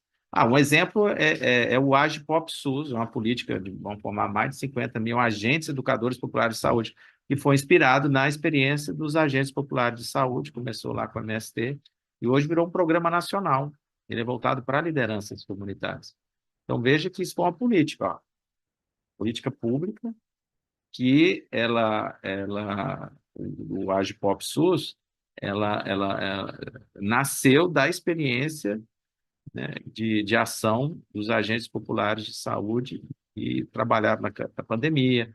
Isso depois se desdobrou nas cozinhas populares, né, que hoje também se expandiu muito. Tem uma experiência muito legal aqui do Ceará, do Comitê Popular contra a Covid, do bairro Bom Jardim, que é um dos bairros mais pobres aqui, muita violência, na periferia de Fortaleza. Eles começaram a fazer uma contabilização própria dos casos de morte, que o sistema não estava. Às vezes, o sistema só conseguia identificar depois que a pessoa morria. Era pelo SIM, pelo sistema de óbito. A pessoa estava lá já morta, que o sistema identificava. Então, eles foram fazendo reuniões virtuais, chamando os atores públicos, e acabaram construindo um mapa muito interessante. Pena que eu não botei esse slide. Então, você tem um mapa epidemiológico da Secretaria Municipal de Saúde, das zonas quentes, mortes e casos de Covid, e eles fizeram, junto com agentes de liderança, um outro mapa, que era um mapa do Google mesmo, que eles identificavam, essa venda aqui, ninguém usa máscara, o comerciante é anti-vacina e dá muita fila, aqui é um ponto de risco enorme. Aqui é outro ponto de risco enorme. Aí eles sobreporam os mapas, aí foi interessante que era um mapa vivo, esse da comunidade, e um mapa do SUS. Foi muito legal, porque, por exemplo, o mapa do SUS tinha uma comunidade que nem estava atualizado na base de dados do município, que foi uma ocupação, então o mapa vivo já tinha essa ocupação. Então tinha uma complementaridade nesses mapas, né? Esses diálogos aí dos mapas. Aí mostra um pouco a potência dessa articulação, né, da vigilância popular com o SUS. Excelente. Fernando, eu queria pular a vez aqui, eu não sei se alguém quer fazer alguma pergunta, mas eu queria continuar nesse tema só para a gente explorar um pouquinho mais, porque você falou de algumas iniciativas, né, populares que vêm dando resultado e que têm realmente mobilizado as comunidades em torno de uma questão que muitas vezes ela passa alheia aos olhos do poder público, né? Então, por exemplo, o caso da pulverização aérea, você comentou também no Rio Grande do Sul esses contra-relatórios, né, que empoderavam então a comunidade para uma conversa mais qualificada com os gestores, né, apontar realmente o problema. E aí eu fiquei refletindo um pouco sobre a importância das tecnologias, né, das tecnologias sociais. Você comentou um exemplo muito interessante da questão dos monitores da qualidade do ar, e isso daí também como foi, né, empoderando a luta das pessoas e das comunidades para a melhora dos padrões ambientais e das questões de saúde da comunidade. E aí, né, fazendo um um contrapeso, então, com esse empoderamento pela vigilância popular das tecnologias e, inclusive, das tecnologias sociais, eu fico pensando um pouco sempre naquela dicotomia, né, de como o mercado, como o capitalismo se apropria dessas tecnologias numa velocidade muito mais rápida, né? Então, por exemplo, o agronegócio usando drones para pulverização e como essa prática, né, que tem aumentado muito e eu acredito que vai aumentar ainda mais, como essas práticas também ameaçam, né, a saúde das populações, como essas práticas também ameaçam o bem viver das comunidades que dividem, né, espaço com esses com o agronegócio. E aí, né, eu queria então que você talvez comentasse um pouquinho mais qual é a importância, primeiro, de que essas tecnologias elas sejam, né, adaptadas e que sejam absorvidas por essas comunidades, a dificuldade que isso é na prática, porque eu imagino que, por exemplo, quando você vai tratar com uma comunidade mais vulnerável, uma comunidade mais pobre, você tem uma dificuldade ali também de, né, domínio dessas tecnologias. Então, como que isso, né, pode, de alguma maneira, oferecer benefícios para a vigilância, empoderar a vigilância, qualificar uma vigilância popular e os desafios que a gente encontra para materializar isso e para fazer com que essas comunidades se apoderem dessas tecnologias e usem, né, para uma vigilância, né, efetiva e para uma articulação com o poder público a partir dessas informações. Se você puder comentar um pouquinho sobre isso. Esse aí é um tema muito sensível, porque a gente tem muito desafio por aí, sobre essas questões das tecnologias. Tem uma, partindo assim do mais da base, o exemplo que vou dar agora é dos indígenas Anassés aqui, né, na região de Caucaia aqui do Ceará. Você tem um lago, e esse lago estava sendo utilizado para siderúrgica. E eles chamavam isso do roubo de água, porque baixava muito rápido, e a ideia não era desse lago ter essa função, né? A siderúrgica, ou que utilizar reuso de água para o esgoto de Fortaleza, nunca fez isso, e estava usando um lago, sendo que para a siderúrgica tinha água e para as pessoas não tinham água. As pessoas tinham que lavar roupa no rio a 50 quilômetros de Fortaleza. E não tinha água. Então, esse é o contexto. E como que eles percebiam o roubo da água, da velocidade, né? Você tem a palmeira, a carnaúba, e ela fica dentro do lago, né? Ela cresce em área úmida. Então, quando a água começava a descer muito rápido, ficava a marquinha d'água no caule da palmeira. Também eu tinha essa foto, que é tanta foto, né? Fica para a próxima. E aí eles identificavam que estavam retirando água, muita água, muito rápido. Aí eles acionavam o órgão responsável por monitorar isso, né? Se não me engano, a Secretaria de Recursos Hídricos. Então, veja, eles criaram uma estratégia, um indicador, que puderam desenvolver uma ação rápida de incidência, né, política no órgão. Então, existem essas possibilidades, né, de você ter indicadores de vigilância popular que permitem uma ação imediata. Por outro lado, eu vou te contar outra história que já não foi tão boa. No Apodi, começaram a identificar, numa área de expansão do agronegócio, de algodão transgênico, muito uso de veneno, agricultores agroecológicos, uma região de grande produção de mel, né? Nessa região aí da Chapada do Apodi, fronteira com o Rio Grande do Norte, Ceará. Na oficina, durante a oficina, nós estávamos trabalhando no território, chegou um agricultor, me procurou e disse que tinha perdido 60 caixas de abelha. Então, eu não estou falando de uma abelha que, duas, três que morreram, estou falando só um agricultor, numa semana, 60 caixas de abelha acabadas. E aí eles coletaram, eu mandei essas abelhas para serem avaliadas no laboratório do INCQS, na Fiocruz, que é o laboratório central de vigilância, de referência de vigilância sanitária no país, e foram identificados os agrotóxicos, são os agrotóxicos utilizados no algodão, que era o problema da expansão. Inclusive, essa empresa acabou de ser suspensa as atividades pelo Ministério Público, a licença está irregular.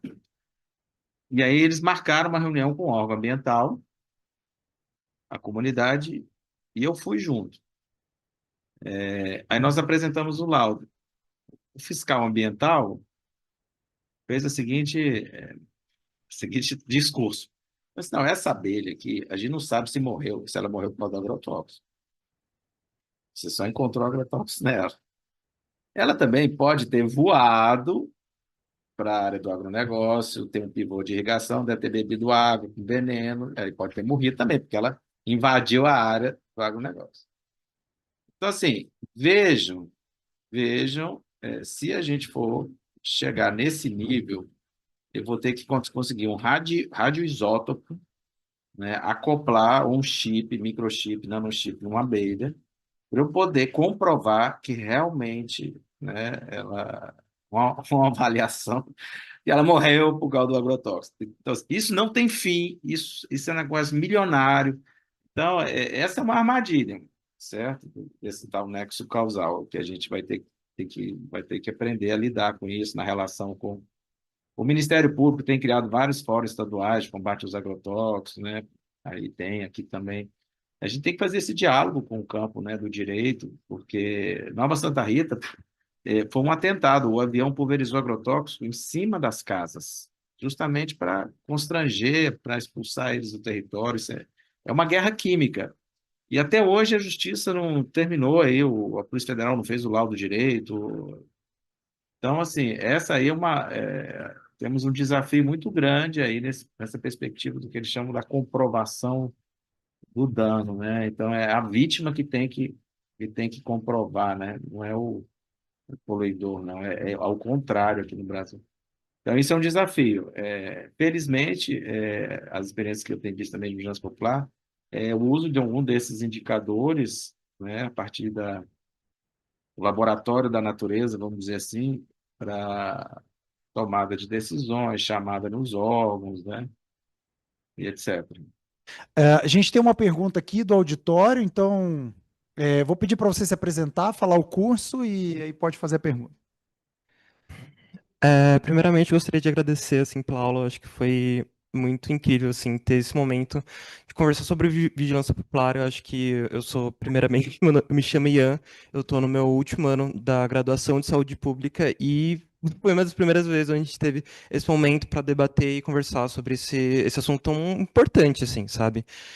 E a minha dúvida, ela vai muito querendo encontrar alguma forma de como que a gente pode, pensando num gestor de saúde, enfim, que está na ponta, um profissional de saúde que está na ponta, como que eu posso fazer, encontrar dentro do meu território, ou alguém ou algum coletivo que consiga fazer a vigilância popular, ou pelo menos como que eu posso fazer ações que possam promover essa, enfim, promover que a população se organize nisso, né?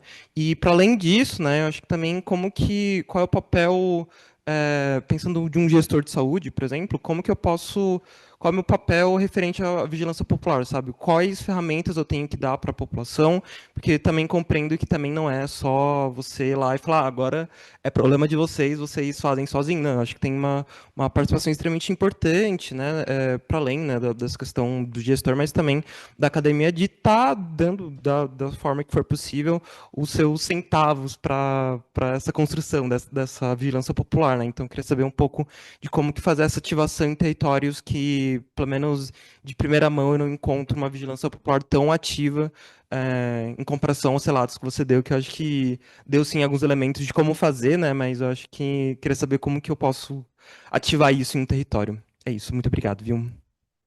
Muito boa aí a sua colocação, e a sorte que a gente pelo menos tem exemplo para dar, né? Eu não vou estar falando na teoria, não, vou falar de casos reais que eu vivi. Então, é um dilema que eu tenho visto da vigilância popular, porque ela se dá quando tem povo organizado, né? O protagonismo popular, por exemplo, a vigilância base comunitária, basta um líder dialogando com o sistema. Mas a vigilância popular, ela não se dá individualmente, né? Ela tem uma perspectiva, coletiva de luta popular. Então, ela flui onde tem povo organizado, né? Seja por entidades, movimentos, né? É a nossa percepção. É agora, onde não tem povo organizado? Imagina você acabou de formar em graduação em saúde pública, virou a referência técnica de uma unidade básica de saúde na periferia de São Paulo. O que você vai fazer? Nós nos deparamos com isso, eu fui orientando de uma mestranda, que ela era agente comunitário de saúde, fazendo mestrado pela Fiocruz. Eu fui o orientador dela, da Ana Regina. A dissertação dela foi até premiada, o artigo dela no congresso do Abrascão, em Salvador. Qual que era a situação que a Regina se deparou? Era uma área com muitas facções, muita violência, o tecido social esfacelado, não tinha associação comunitária, no máximo igreja. Então, os líderes foram assassinados porque disputavam, né, organização com o tráfico e tal. Então, imagina um lugar de terra arrasada, em termos de povo mobilizado, né? Como que você vai fazer vigilância popular? Aí, como a gente trabalhou com a ideia de pesquisação, ela criou, a partir do WhatsApp, inicialmente, com pessoas que ela tinha que acompanhar, né, mulheres, criou um grupo de mulheres. Quem se disponibilizasse a participar de um grupo de pesquisação. E ela criou um coletivo, e a partir desse coletivo foi fazer um diagnóstico comunitário junto com elas, um mapa, um plano de ação. Só sei que quando terminou a pesquisa, as mulheres falaram assim, não, o nosso grupo não acaba não, sua pesquisa você já defendeu, mas agora nós temos que implantar o plano de ação. E se transformou num coletivo chamado Lindolfas, né? Mulheres vítimas de violência doméstica, aquela violência territorial. A Lindolfas é porque elas, a autoestima delas, elas eram lindas e fofas. E elas foram para a casa da mulher, discutir essa questão da violência contra a mulher, organizaram feiras, foram no conselho, na unidade básica de saúde, reunir com toda a equipe de gestão. Já tiveram na Fiocruz, em faculdades, falando dessa luta delas. Então, assim, ali no caso, contribuímos para gerar um coletivo, né? Coletivo de vigilância popular. Realmente, hoje se estabeleceu, a pesquisa já tem 2, 3 anos que acabou, e esse coletivo continua ativo, provocando o sistema, fazendo várias coisas, né? Então, para responder a sua pergunta, né? Se você chega numa unidade, ou você localiza essas organizações, né? E junto às pessoas que organizam, se elas não têm, tem que criar estratégias para apoiar. Felizmente, hoje tem algumas políticas do SUS que são instrumentos para você conseguir isso.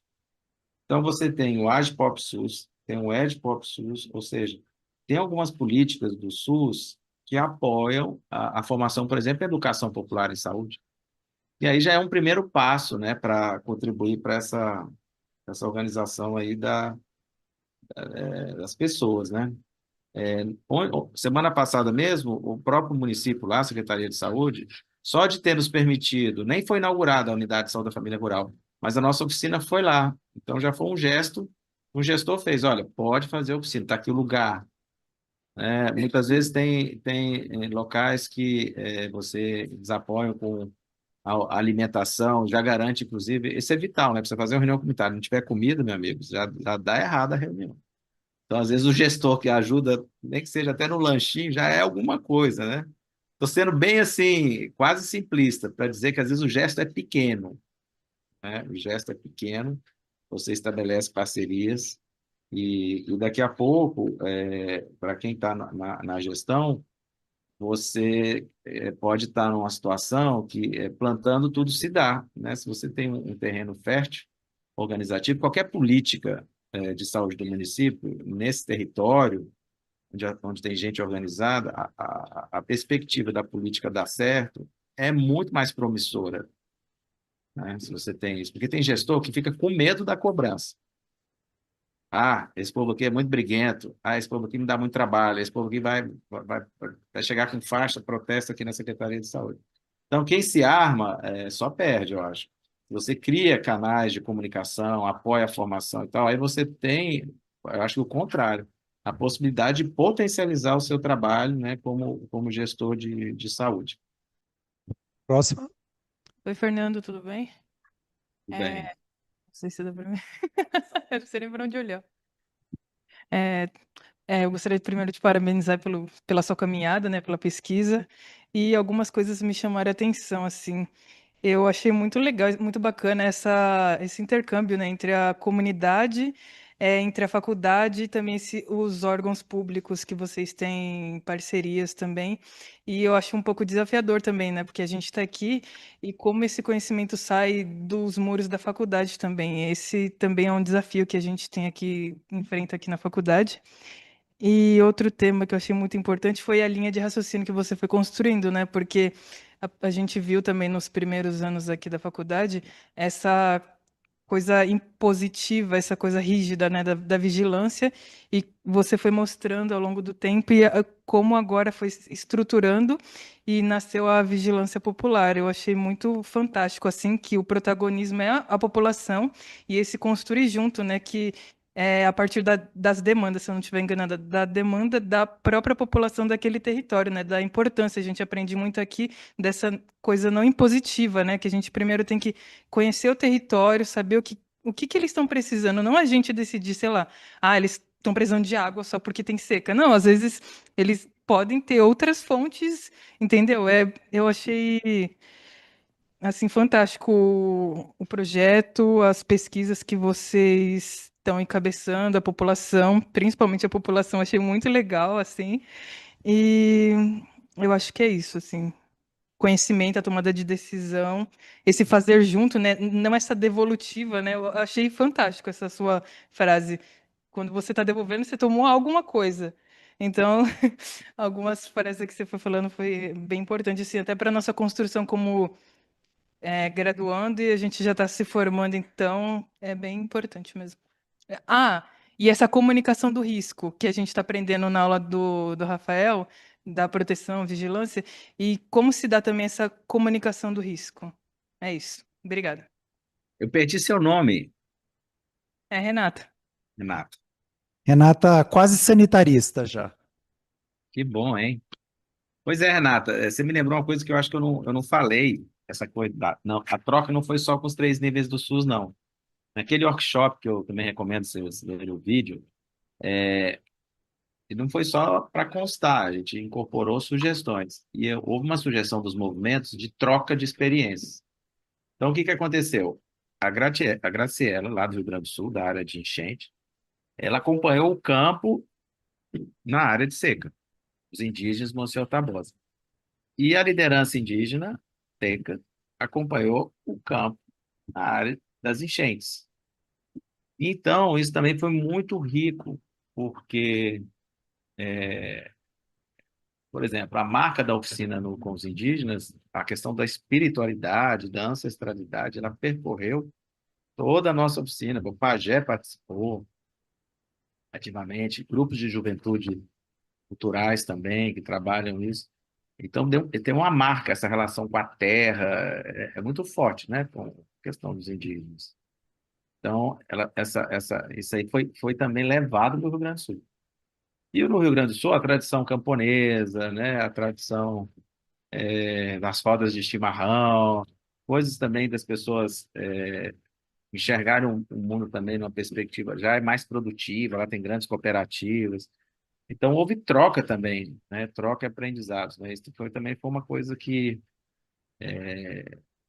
foi importante, assim, sabe? A gente até está com um projeto, agora pensando no futuro, que as crianças da escola rural, da área de enchente, possam escrever cartas falando da situação delas para as crianças indígenas que estão na área de seca e vice-versa. Porque a escola indígena tem quase 500 alunos, não tem água. O banheiro não tem água. Você abre a torneira, não tem água.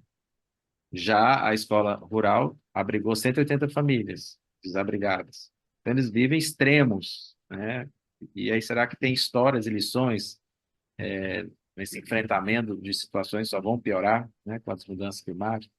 Então, está sendo também alguns aprendizados que a gente está tendo também nessa questão toda aí das trocas.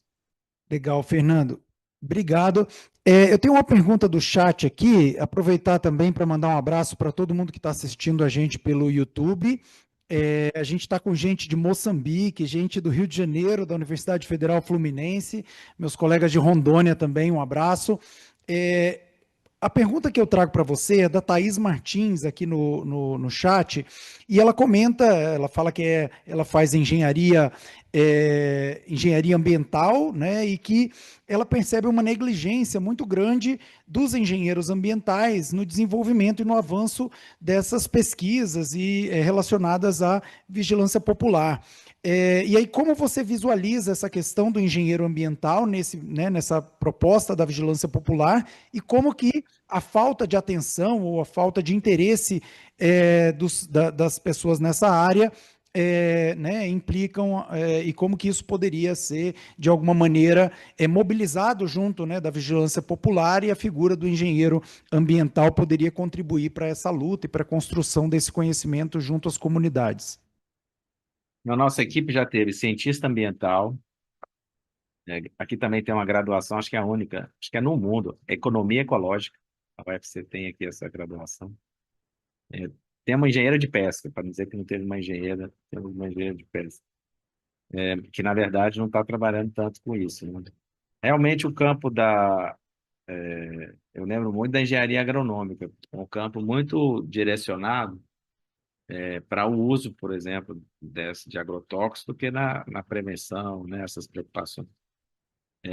O engenheiro ambiental, na minha visão, hoje, aqui eu vejo aqui no Ceará, ele deve estar sendo muito demandado para essa agenda da economia verde, né? Que são as eólicas, as usinas solares, agora hidrogênio verde. Eu imagino que deve estar uma demanda grande para isso. E aí as comunidades têm nos relatado muitas contradições. O próprio ITA. O ITA agora vai ter uma unidade aqui no Ceará e tem um curso, se não me engano, de engenharia de energias renováveis, se não me engano. Então, está tendo uma demanda de mercado muito para essa agenda. Estamos aqui em pleno ano de COP, e foi até uma conversa com o próprio pessoal do ITA que eu tive mesmo. Isso não passa zero na formação deles sobre esses temas que a gente está discutindo aqui. É zero. Esse impacto, por exemplo, do eólico, a princípio, a eólica é muito bom, melhor que, realmente, é melhor do que uma termoelétrica, mas tem impacto também. Tem pescadores que, imagina a importância aqui da pesca para o Brasil, da nossa costa, imagina o impacto. Estão querendo fazer eólica offshore, a eólica dentro do mar, imagina o que vai ser para a nossa pesca artesanal, o impacto disso. Então, assim, a questão é o modelo, né? Você faz fazendas solares de milhares de hectares, mais de 1.000 hectares, esquenta ali o território, isso. Precisa de água para limpar aqueles painéis. Como é que você vai fazer isso no meio do sertão, que não tem água, expulsar mais os bichos? Então, assim, essas questões que envolvem as comunidades, infelizmente, né, eu sou biólogo, não sou da área de engenharia, mas eu imagino que é uma questão ausente. E eu acho que, eu não sei o grau que os engenheiros ambientais aqui, quando formam, ou quando estão Eu fui da executiva de estudante de biologia, né? Nesses momentos estudantis, a gente ainda conseguia estudar questões que às vezes o currículo não dava conta, né? O próprio movimento estudantil. Aí na engenharia ambiental, eu não sei se tem uma discussão no campo da engenharia ambiental, movimento estudantil, mas também quando forma também, realmente aí Thaís, infelizmente eu estou chutando que é ausente, né? E o que fazer para estar mais presente? Ter pessoas como você, engenheira ambiental, preocupada com isso, né? E querendo trilhar um caminho nessa direção. Eu queria dizer, era isso. Opa, valeu, obrigado. A gente tem mais uma pergunta aqui. Pode vir? Vem, Giacomo. Bem, eu sou o Giacomo, sou aqui da Faculdade de Saúde Pública também, da graduação em Saúde Pública. E a minha pergunta vem um pouco numa discussão que eu vinha tendo com o professor, uma conversa que a gente falava um pouco sobre a integração da vigilância com outros serviços. E, por exemplo, aqui em São Paulo a gente tem uma dificuldade muito grande em integrar a vigilância com outros serviços e até por isso ela se territorializar melhor.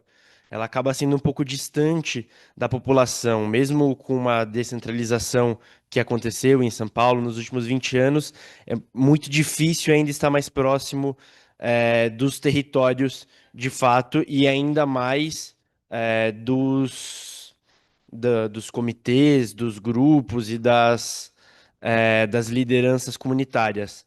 Dessa forma, a gente veio discutindo muito a integração da atenção básica com a vigilância, como isso pode ser benéfico, ou como isso pode trazer alguma série de problemas. Queria saber se em alguma dessas pesquisas de pesquisação houve essa integração, se existem outros projetos nesse âmbito de integração da vigilância com a atenção básica, e se isso pode ser um dos caminhos para aprofundar ainda mais a vigilância popular no campo da saúde. Obrigado. Ô, Giacomo, você colocou um ponto fundamental, eterna, que é essa dificuldade da aproximação e da integração da vigilância com a atenção. E, felizmente, eu acho que é um dos pontos fortes aí do nosso trabalho. Praticamente na maioria desses territórios, por exemplo, só para Nova Santa Rita, a gente tinha um agente comunitário de saúde, a outra agente comunitário de saúde era vereador e presidente do Conselho Municipal de Saúde. Aí do Estado veio a Vigilância de População Exposta a Agrotóxicos, a VESPEA, veio a área da atenção primária do Estado, que trabalha com a população do campo, floresta e águas, residentes. Aí no Ministério veio essas 3 áreas, né, ligadas à vigilância. Só para dar um exemplo de articulação a nível do SUS. No Mato Grosso, um desdobramento da pesquisa foi uma formação para o SUS, só que quem conduziu a formação foi as quilombolas, então foi uma formação contra o racismo institucional. Nunca elas tiveram essa oportunidade de explicar como que era a vida dela para o SUS, né? Eles nunca eram reconhecidos. E esse seminário que a gente realizou em novembro, na Fiocruz, no Seminário Nacional, o tema foi justamente vigilância popular e cuidado em saúde. A gente tem outro projeto aqui que chama Ser Povos. Ele já é com foco na questão do cuidado e ecologia de saberes. Só você botar aí no Google aí Ser Povos. Então, o nosso de vigilância popular anda muito junto com o Ser Povos, que também a metodologia é muito parecida.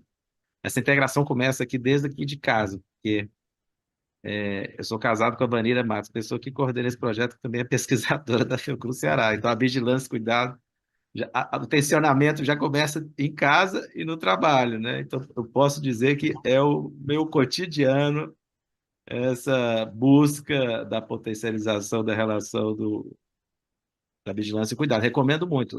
Tem uma coletânea de mais de 6 volumes, mais de 6.000 páginas, feitas com experiências bem-sucedidas, de trabalhar a perspectiva do cuidado no território. Porque quando você chega no território, não tem essas caixinhas, né? O agente popular de saúde, no fundo, ele faz atenção, mas também faz vigilância, né? Mas é fundamental essa integração. Geralmente, eu vejo pelos agentes de controle de endemia, você chega no posto de saúde, eles ficam lá à parte, né? Ainda tem isso.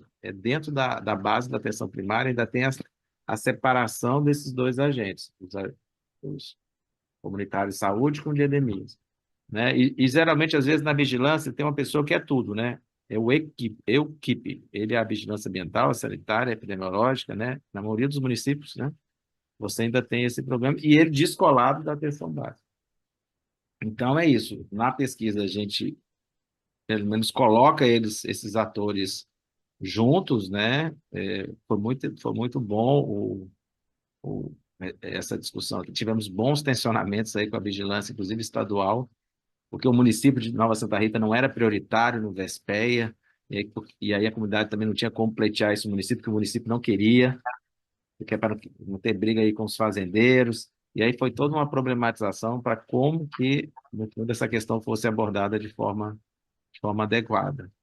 Então, eu acho que é um desafio constante e acho muito importante essa preocupação, e eu recomendo vocês verem aí, tem um vídeo também, está na página da Fiocruz Ceará, de que foi o resultado desse seminário de vigilância nacional sobre vigilância popular e cuidado.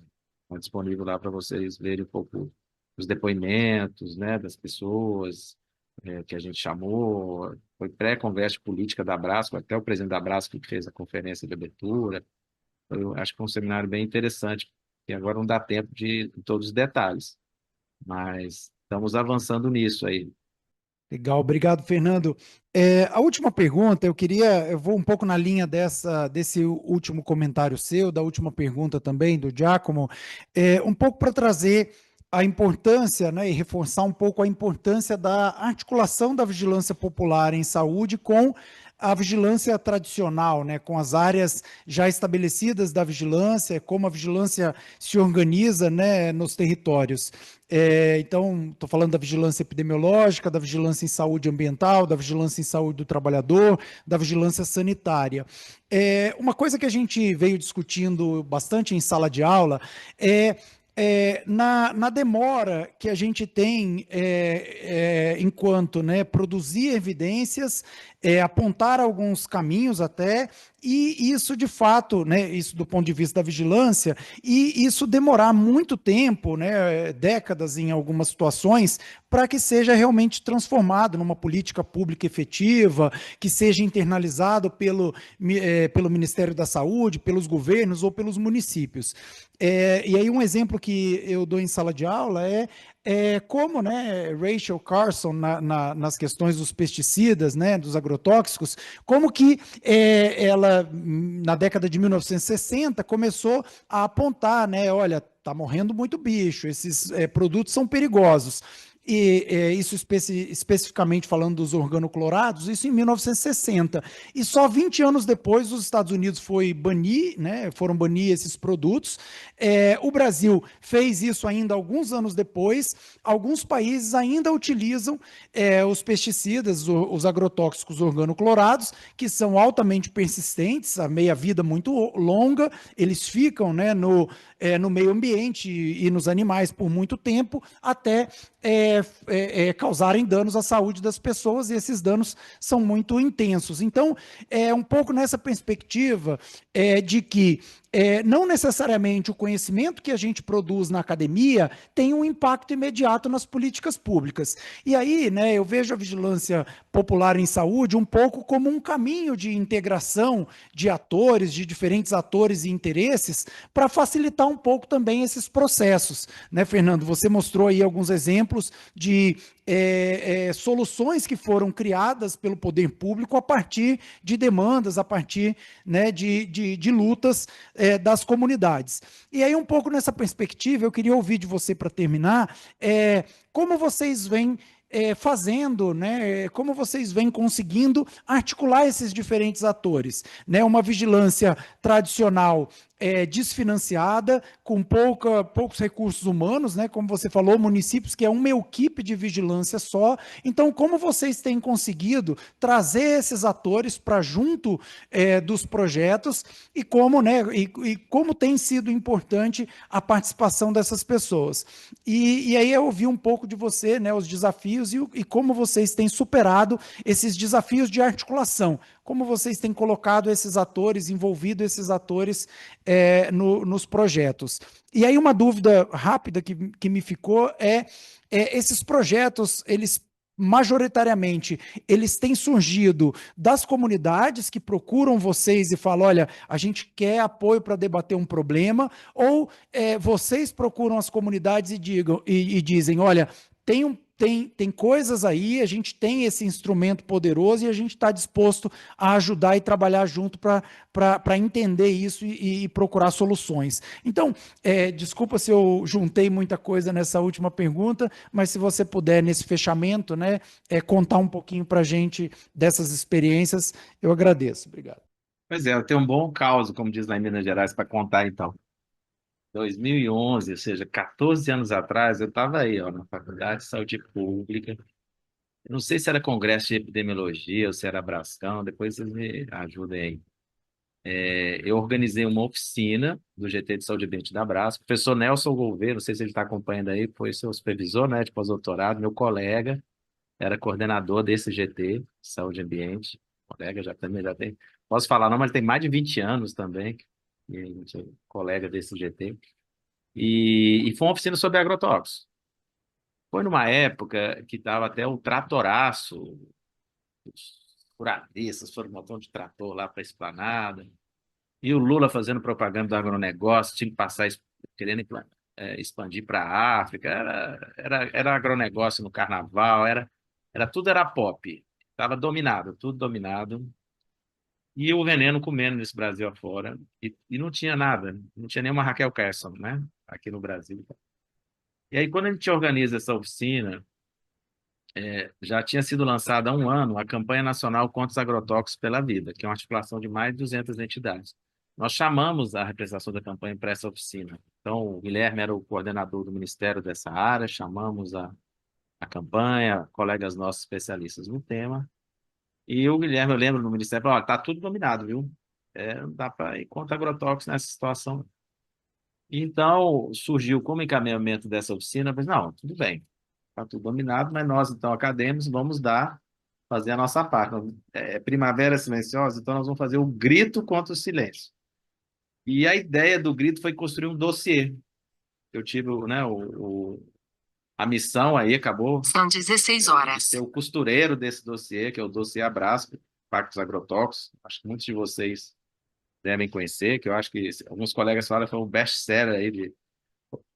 Posso dizer que chegou perto do nosso Primavera Silenciosa por alguns motivos, né? Primeiro que a gente juntou mais de 50 pesquisadores, praticamente todos os especialistas do Brasil que trabalhavam no tema, trouxemos a campanha junto, e movimentos populares, e olha que interessante, essa parceria nossa com a campanha, essa talvez seja para responder a sua pergunta, né? Que foi o fundamental, porque talvez podia ser mais um livro sobre agrotóxicos, mas ele acabou sendo deu uma caixa de ressonância. Eu lembro que quando a gente lança, nas primeiras versões, me liga o Globo Rural, querendo, olha, Globo Rural, a gente vai falar do oceano, para onde a gente vai?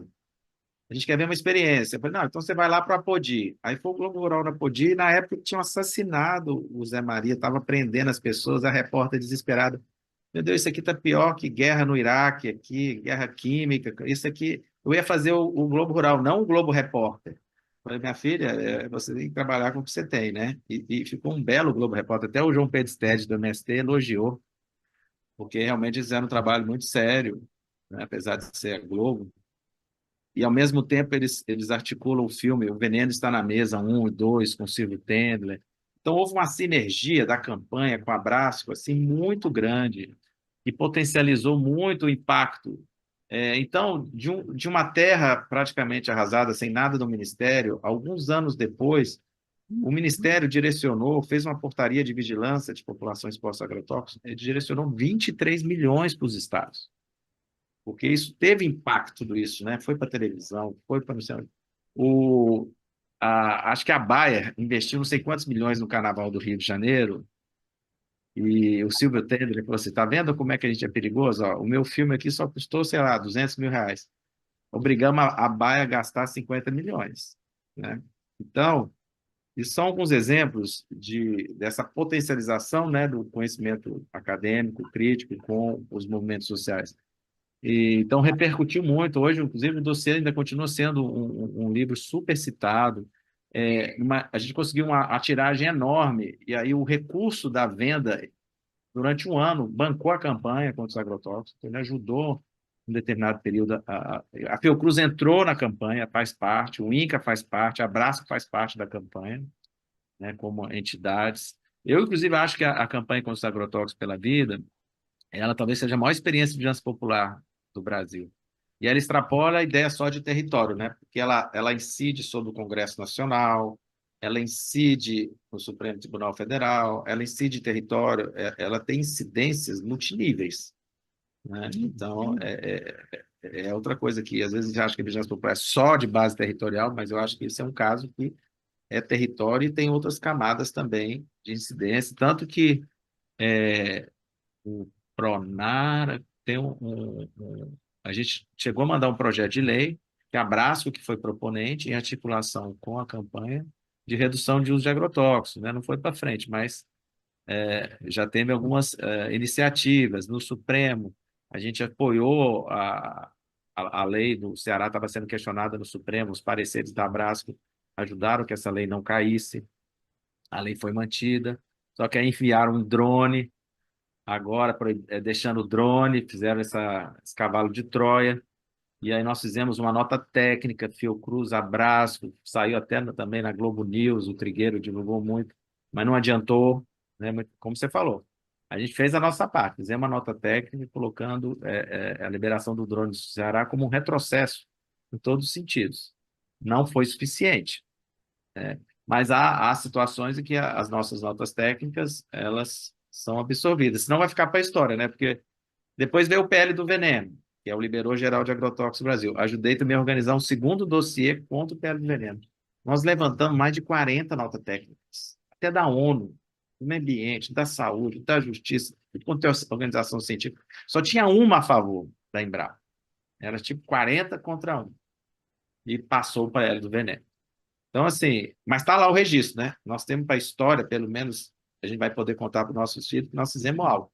Ou momentos que a gente conseguiu. Essa portaria do Ministério da Saúde, que com esse dinheiro organizaram-se plataformas de análise de agrotóxicos em água em vários estados, fizeram formações para o SUS relacionadas a isso. Ali a gente conseguiu dar uma cutucada boa no Ministério, e o Ministério deu uma resposta, mesmo que pontual, a nível de um ano.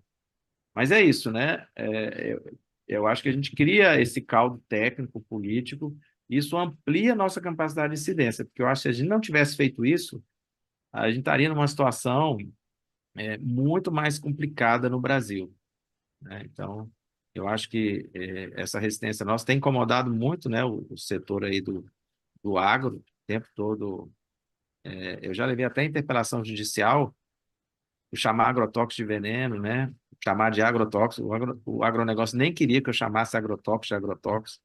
Chega a ser tosco os questionamentos, né? Porque eles têm que falar que são defensivos agrícolas, né? Esse tipo de coisa. Então, assim, é isso. Acho que a gente tem feito a boa luta. Há momentos que a gente tem conquistas importantes, né? E há momentos que a gente tem que tirar lições mesmo desses processos, né? Como recentemente a questão dos drones aqui no Ceará, que a gente não conseguiu segurar, mas a gente já está subsidiando uma ação no Supremo Tribunal Federal. A gente não desiste, não. Legal, Fernando, obrigado. Só antes de terminar, queria, né, fazer novamente uma propaganda aqui do dossiê da Brasco, que vocês publicaram alguns anos atrás, em 2015. Até hoje, esse dossiê é muito importante na luta, tanto na luta, né, popular, quanto na academia também. A gente usa, referencia, apresenta para os alunos. Então, e agora, recentemente, né, final do ano passado, a Brasco lançou um dossiê de saúde reprodutiva e agrotóxicos, que também está muito bonito. Então, é uma propaganda aqui do dossiê de saúde reprodutiva também, que ficou muito legal. Parabéns aí pela iniciativa. E aí, para fechar, né, um pouco nessa sua fala final, as duas mensagens para mim centrais de que a luta não para e que nenhuma vitória é eterna e é segura. Então, a gente precisa sempre seguir, né, buscando e lutando pelos nossos direitos, pela saúde pública, porque é cruel, né? O capitalismo está aí tentando atrapalhar a nossa saúde e é isso. Obrigado, Fernando, mais uma vez pelo seu tempo. Valeu e espero que a gente continue aí articulando e fortalecendo esse movimento junto com vocês. Obrigado. Um abraço para todo mundo. Contem com a gente. Valeu.